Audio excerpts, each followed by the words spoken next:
इस मंदिर के विकास के लिए मैं नित्य दिन लगा रहता हूँ और हमेशा इसके विकास की चिंता करता हूँ। क्या हैं आप? अब यहाँ पहले हम सचिव थे, अब कोषाध्यक्ष हैं। देखिए, कुबेर भगवान के खजाने की चाबी मिल गई हम।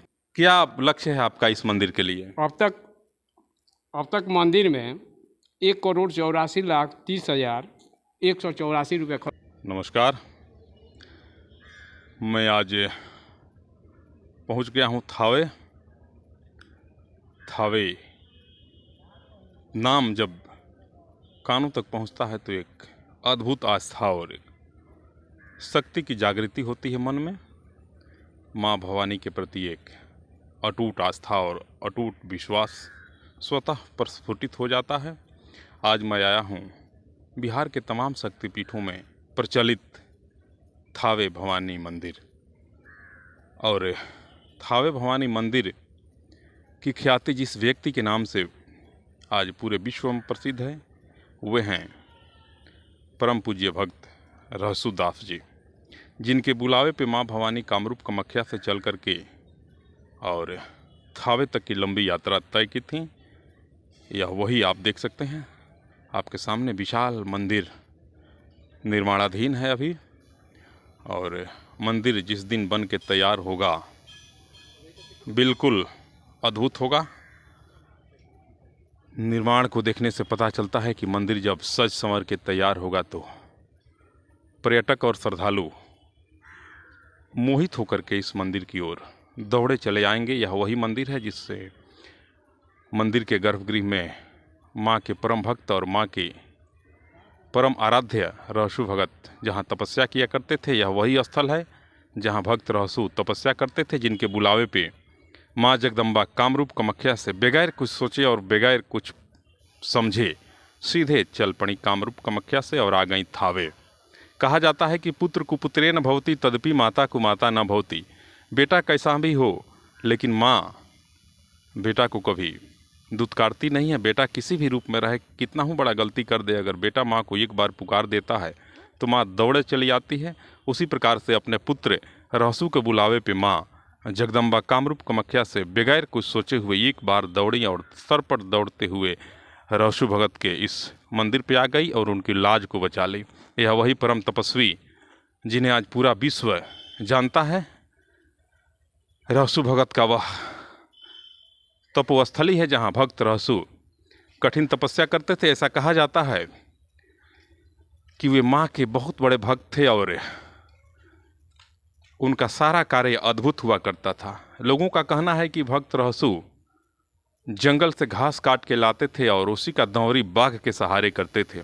बाघों को बैल के स्थान पे बाघ रखते थे और बाघ को बांधने के लिए उन्होंने विषैले सर्पों का प्रयोग किया। रस्सियों के स्थान पे रस्सी की जगह सर्पों का प्रयोग करते थे रहसु जी, और उसी घास से धान निकलता था, जिस धान को मंडला धान के नाम से लोग जानते हैं। देखिए, मैं माँ के परम भक्त श्री रहसु स्वामी जी के तपोस्थली पे पहुंच चुका हूं। आप देख सकते हैं कितना आलीशान मंदिर का निर्माण हो रहा है। ये वही 7 बाघ हैं जिन बाघों के सहारे परम भक्त और परम तपस्वी रहसु जी दौरी करते थे। और जब मंदिर के अंदर हम प्रवेश करेंगे तो घंटा लगा है, घंटा को जब बजाया जाएगा तो एक अद्भुत ऊर्जा प्राप्त होती है। देख सकते हैं मूर्धन्य संत और परम तपस्वी की यह प्रतिमा स्थापित है। माँ का कंगन युक्त हाथ है भक्तराज रहसु के माथे से निकला हुआ है। यही कौतूहल है, इसी को यहाँ का सबसे बड़ा आकर्षण का केंद्र माना जाता है। कहा जाता है कि चेरो वंश के राजा मनन सिंह यहाँ राज करते थे अति प्राचीन काल में, और राजा मनन सिंह को जब इस बात की जानकारी हुई कि आपके क्षेत्र में एक भक्त रहसु नाम के तपस्वी रहते हैं जो कि बाघों के सहारे घास से दौरी करते हैं और रस्सी के जगह विषैले सर्पों का प्रयोग करके दौरी का कार्य करते हैं, और उस घास से उत्तम क्वालिटी का चावल निकलता है, जिस चावल के सहारे वे अपने परिवार का लालन पालन करते हैं। राजा को जब इस आश्चर्यजनक बात की जानकारी हुई तो राजा मनन सिंह ने अपने सैनिकों को भेजा और रहसु भगत को अपने राज दरबार में उपस्थित होने की आज्ञा प्रदान कर दी। राजा की आज्ञा का अवहेलना भला कौन कर सकता है। राजा के एक आदेश पर भक्त राज रहसु आए और राजा के दरबार में हाजिर हुए। राजा ने उनसे कहा कि भक्त राज रहसु, आप बताइए किससे शक्ति और किससे ताकत के बल पे आप यह कौतूहल भरा कार्य करते हैं। भक्त राज रहसु ने बताया कि माँ भवानी की असीम कृपा मेरे ऊपर है और माँ भवानी की कृपा के सहारे ही मैं यह कौतूहल भरा कार्य करता हूँ। तो आप सुने ही होंगे कि इस संसार में 3 हठ अति महत्वपूर्ण है, राज हठ, त्रिया हठ और बाल हठ। राजा जिस हठ पे अड़ जाए उस हठ की पूर्ति निश्चित करता है। बालक अगर आधी रात में रोए और कहे कि हमको रसगुल्ला चाहिए तो उसे रसगुल्ला चाहिए, उसे बाल हठ कहते हैं। और त्रिया हठ, त्रिया का हठ भी अति महत्वपूर्ण होता है। 3 हठों में सर्वश्रेष्ठ हठ माना गया है राज हठ को। राजा अपने हठ पे अड़ गए और भक्त राज रहसु से हुए लगातार दबाव बनाने लगे कि आप अपने माँ को बुलाइए, मैं आपके माँ का दर्शन करना चाहता हूँ। दर्शन शब्द का प्रयोग मैं कर रहा हूँ, राजा का क्या शब्द होगा यह तो इतिहास के गर्भ में छुपा हुआ है। बहुत प्रयास के बाद जब राजा भक्त राज रहसु के बातों को स्वीकार नहीं किए तब भक्त राज रहसु ने कामरूप कामाख्या में बैठी विंध्यवासिनी माँ को आह्वान किया और माँ वहाँ से चल पड़ी। माँ तो माँ होती है ना। माँ जब वहाँ से चली तो कलकत्ता आई, कलकत्ता से पटना, पटना से घोड़ाघाट आ गई। घोड़ाघाट जब आई और तो माँ ने रहसु भगत से यह निवेदन किया कि भक्त, तेरे बुलावे पे मैं तो वहाँ से यहाँ तक का सफ़र कर डाला, अभी से तू अपने राजा को एक बार समझा ले। अगर तेरा राजा मेरी बात को मान जाएगा तो उसका राजपाट विनष्ट होने से बच जाएगा। अगर वे अपने राजहट पे अड़ा रहा तो आज ही चेरो वंश का यह नामो निशान मिट जाएगा। राजा अपने जीत पे अड़े रहे और कहे कि तू क्या हमको बनरभुलकी दे रहा है, तू बुलाओ अपनी माँ को, मैं देखूंगा। भक्त राज रहसु ने माँ से पुनः एक बार निवेदन किया और माँ वहाँ से अपने भक्त के लाज को बचाने के लिए दौड़े चले आई थावे। और राजा के राज दरबार में बैठे भक्त राज रहसु के माथे को चीर करके अपना कंगन युक्त हाथ जब राजा को दिखाया तो राजा उसी समय स्वर्ग सिधार गए और एक गजब की प्राकृतिक आपदा आई।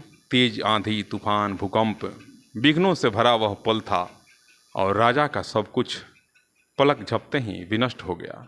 यह वही प्रतिमा है जिस प्रतिमा पर आप देख सकते हैं भक्त राज रहसु जी के माथे पर माँ का कंगन युक्त वह हाथ कितना शोभायमान लग रहा है। यह वही प्रतिमा है, आप देख सकते हैं।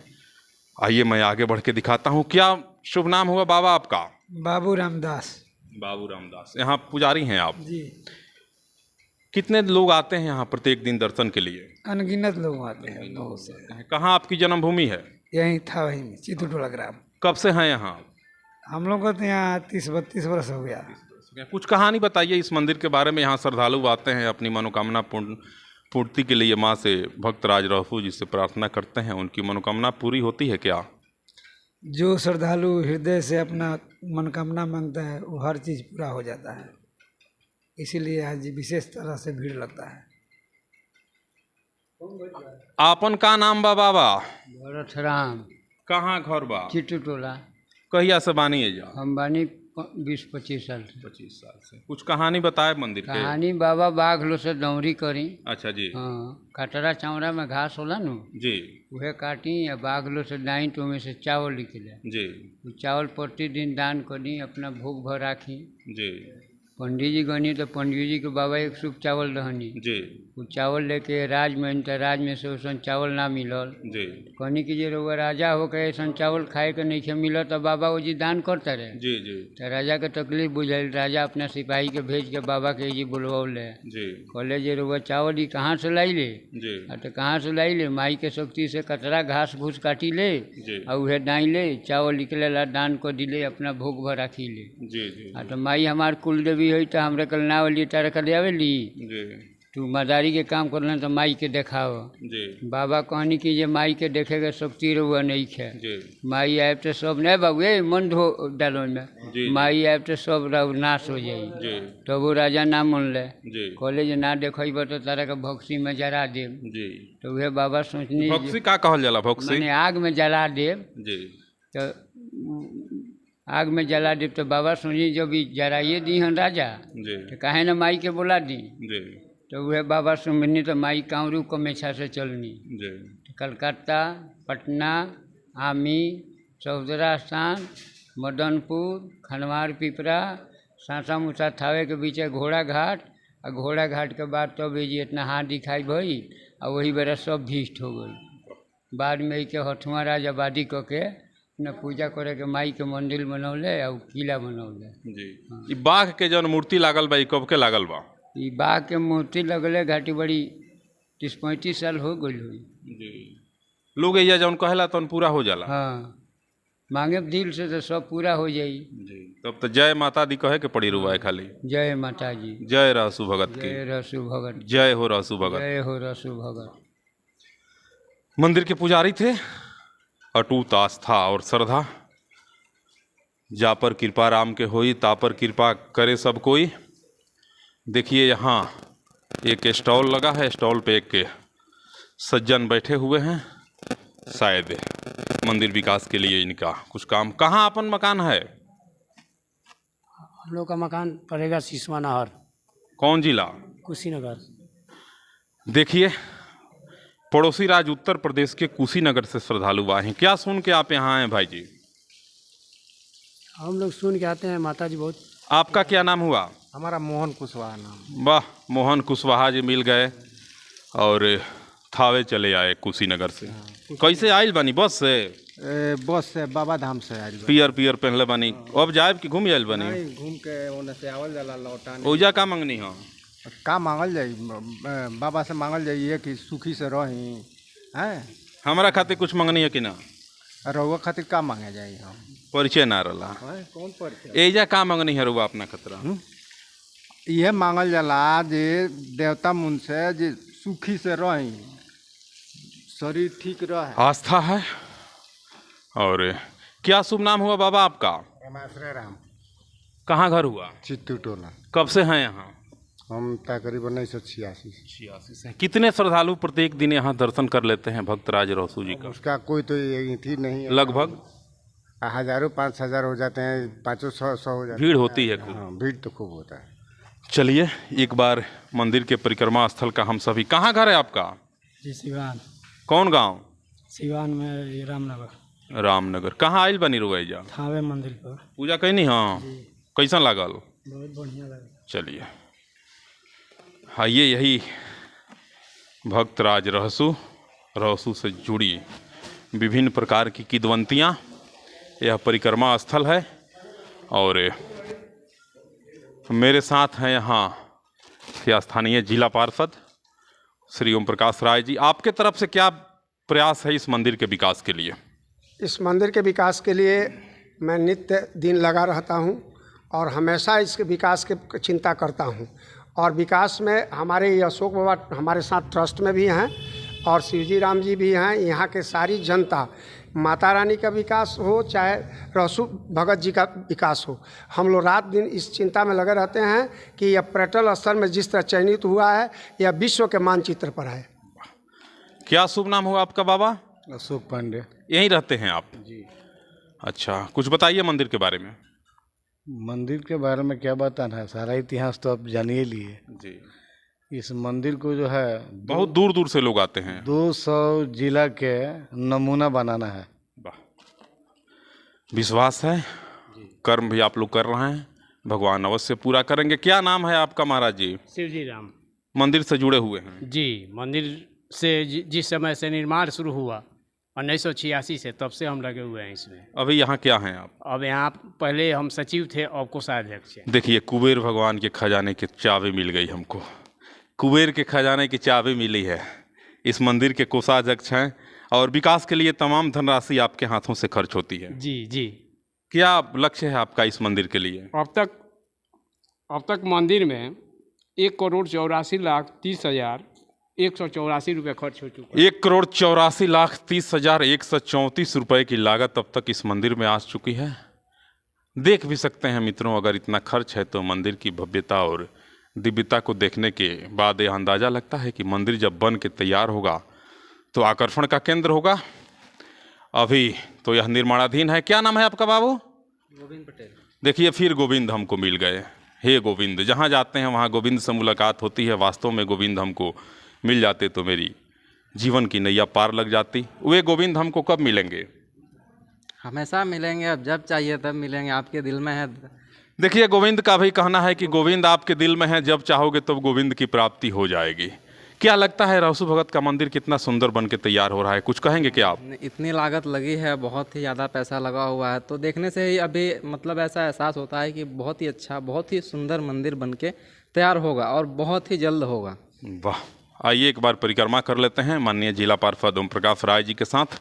मंदिर के कोषाध्यक्ष जी भी मेरे साथ हैं और सुंदरता इसकी प्रशंसा करने के लिए मैं अपने आप को निशब्द मान रहा हूँ। सुंदर मंदिर। ओम प्रकाश राय जी सनातन के धर्म ध्वजवाहक हैं।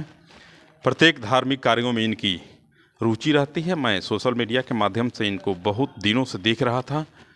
धर्म के कार्यों में इनकी सहभागिता जहाँ देखें वहाँ नज़र आते थे। आज इनसे पहली बार मुलाकात हुई है और इनका भी कहना है कि इस मंदिर के विकास के लिए जितना भी प्रयास होगा, जो भी मेरे तरफ से होने वाला होगा, उसको मैं निश्चित रूप से पूर्ण करूँगा।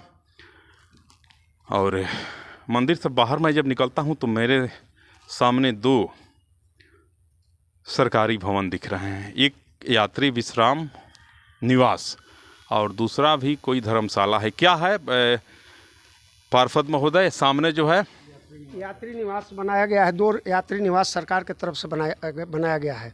और हमारे लोकप्रिय वो पूर्व विधान पार्षद आदित्य नारायण पांडे जी के द्वारा भी एक मंच बनाया गया है, जो यहाँ शादी ब्याह के लिए उपयुक्त है। जी, यात्री निवास में लोग आते हैं तो ठहरते हैं? जी, आते हैं और अपना जो भी कार्यक्रम होता है उसमें करते हैं और मंदिर प्रबंधन से अपना निर्णय लेकर, राय लेकर उसमें अपना काम करते हैं, शादी ब्याह हो या कोई भी कार्यक्रम हो। पेयजल की क्या व्यवस्था है यहाँ? पेयजल के लिए यहाँ जो है 2 सबमर्सिबल लगा हुआ है और यहाँ पेयजल के लिए हैंड पाइप भी है और 3-4 ठो है। और पेयजल का समस्या यहाँ कोई उतना नहीं है, यहाँ व्यवस्थित है। चलिए, सहयोगी अमित कुमार सिंह के साथ मैं शंभू प्रसाद अभय, प्राचीन थावे के रहसु मंदिर